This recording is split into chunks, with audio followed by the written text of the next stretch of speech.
Panginoon, lumalapit po ako sa inyo ngayong oras na ito, dala ang bigat ng pusong sugatan at pagod. Kayo po ang nakakakita ng mga luha na hindi nakikita ng iba at nakakaramdam ng sakit na hindi namin kayang sabihin. Lord, sa mga panahong hindi namin maintindihan ang mga nangyayari, turuan mo kaming magtiwala sa plano mo. Kapag masakit na, kapag parang hindi na namin kaya, yakapin mo po kami ng iyong kapayapaan. Gabayan mo kami, Panginoon, na sa halip na magtanim ng galit, ay matutong magpatawad. Sa halip na mawala ng pag-asa, ay matutong umasa muli.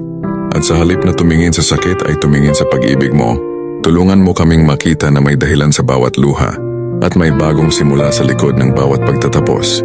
Bigyan mo kami ng lakas na bumangon at ng puso na marunong maghintay sa tamang panahon. Lord, salamat po dahil kahit kami ay nasasaktan, alam naming hindi mo kami pinapabayaan.